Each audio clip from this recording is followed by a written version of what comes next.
So I'm working on the shelving and cabinets above the Mitre station and was hoping to get most of that assembled for the video, but due to some unforeseen circumstances the project ground to a halt.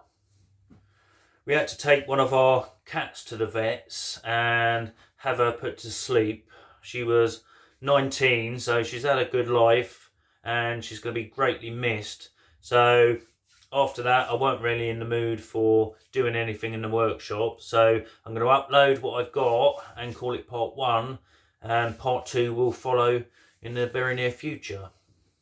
Well, I'm sure a lot of you will remember a recent video I did where I was trying to build some racking and shallow cabinets above my Mitre station. So for those of you that saw that video, you'll also remember that it ended in a complete and utter fail. So because I was trying to use up leftover plywood from the workshop makeover, obviously when it went wrong, I didn't have any materials that I could rectify the mistakes with. So it was kind of put on the back burner. That was until I remembered that I've actually got a load of this hotel skirting board that I was given. Now, these are just over 1.25 inches in thickness, and not including the top piece, about 10 inches high. I've got 4 of these lengths at 10 inches, and I've got about 10 that are only 7 inches thereabouts. So I thought, let's attempt try number 2 at building the racking and shallow cabinets above the Mitre station, and hopefully this time it might actually turn out the way it's supposed to, but time will tell. Right, so the first thing I needed to do was run all the pieces through the table saw and take off the decorative moulding along the top.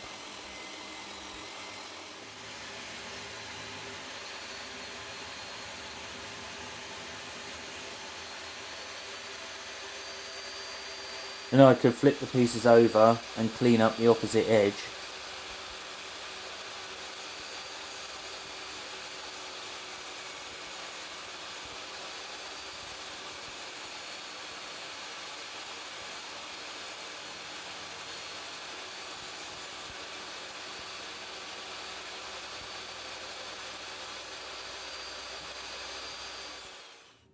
So now I can start chopping the pieces down to the required length.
So I've decided I want to cut some rabbets on the top end of the side panels, and normally when you use a depth stop you have to put a sacrificial piece against the fence to bring the workpiece forward, because if you don't do that you won't get the required depth at the back edge. So because this is only an 8.5 inch blade and these are 10 inches, I've got to do it in 2 passes. So I'll put it up against the fence and take out the material that I can, and then I'll put the sacrificial piece in to bring this forward and finish off the back edge of the cut. It takes a lot longer to do it like this, but it's the only way I can do it, and I think it'll be worth it when it's done.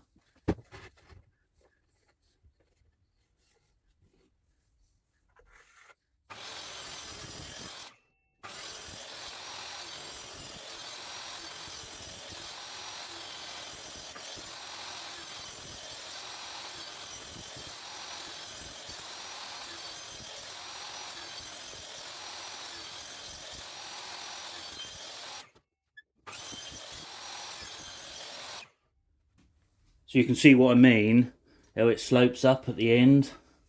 So what you've got to do get a sacrificial piece and put that in. Obviously make sure this is square, and then you push that up against that, and then it's just a case of repeating it again.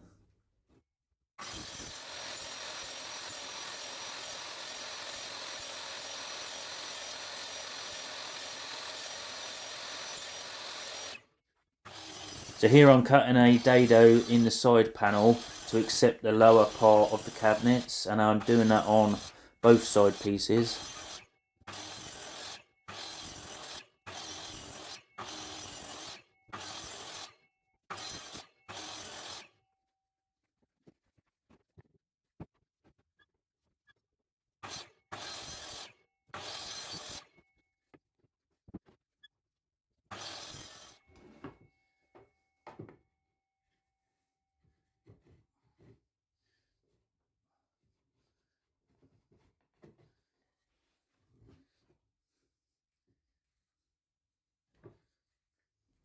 Alright, just going to show you what I've done so far and let you know where I'm going with this. So this is the outer part.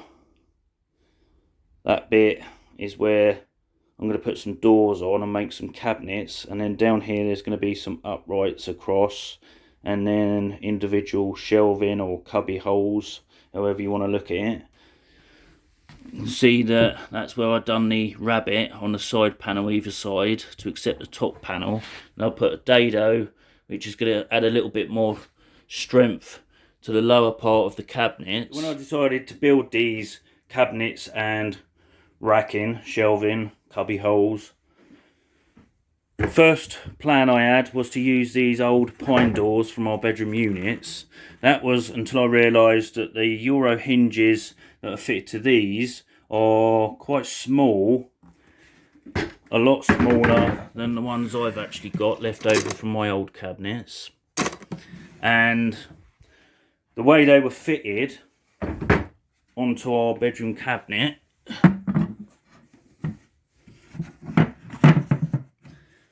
they only overlap the side panel by a couple of mil. Obviously, my bedroom units didn't have a chunky side piece like this, so you wouldn't have seen as much, but I want it to kind of overlap a lot more than that. So I cut a hole in a scrap piece of 18mm ply, and then I positioned it over the existing hole and use that as a guide to re-drill the hinge hole. And what that will allow me to do, when that is in place, that is going to sit a lot further back on the panel. Now obviously if this was like 18 millimeters thick, it would probably sit more or less flush with the side. I'm not worried that there's going to be a slight reveal, because the way I've designed it, I'm going to have a slight reveal all the way around the doors. So I'm not worried about that. What I have got to do is, once the doors are all in place, at the moment you can see the gap's too big. So I've got this piece which I'm going to cut down to size that I've got to fit in here for these hinges. Once I've drilled out all the hinge holes and fitted the bigger hinges, I can then position the doors, work out where I need to put the upright so that the gap is tight between the two doors on the right.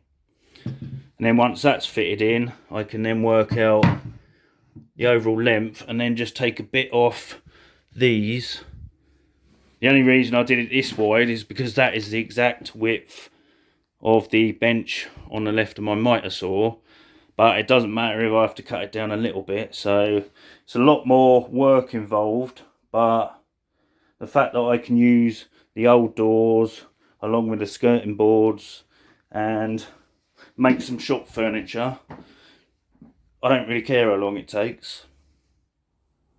Right, so I've clamped the template or guide over the existing hole that I need to make bigger, and the edge of the hole is up against the edge of the existing hole. But I've got to be really careful when I do this because these doors aren't quite 18mm thick, and if I go too far I'm going to come through the other side. Now on this test hole, you probably can't notice from the video, but I haven't quite got it seated at the correct depth, but I was able to fit it in and it should operate as normal. So I'm taking my time with these, just taking a little bit out and checking it, taking a bit more out, checking it, and so on until it's at the required depth. What I don't want to do is go right through the other side.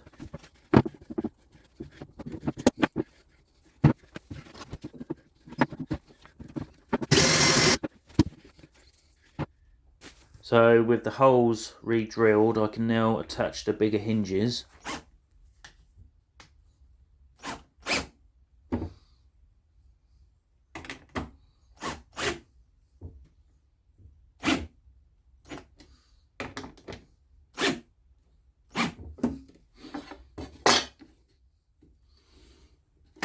So now you can see, rather than fitting like that, about 2mm over the edge of the side panel, and they now fit much further back. So before assembly I decided to give the pieces a thorough sanding. I did take one piece down to bare wood, but it took way too long and I didn't want to risk damaging my planer thickness of blades because this coating is quite hard, and when you cut it, it kind of chips off. So in the end I decided to just take it down to the white undercoat, and I'm going to leave it at that. So that is where the project came to a screeching halt. So I've just left it as it is, and I'll continue that when I've finished this other job I've got to go and do.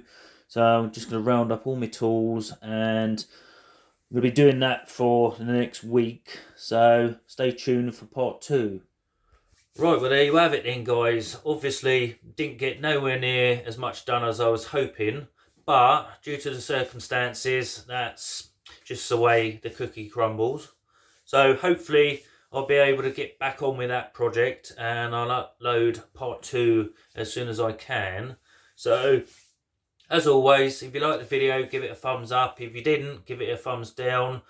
Leave a comment, share with your friends, and if you're not yet subscribed to the channel, I'd really appreciate you hitting the subscribe button, and if you tap the little bell icon, you'll be notified of all my future uploads. So thanks for watching, and until the next video, stay safe, and you'll see me in the next one. Cheers for watching guys.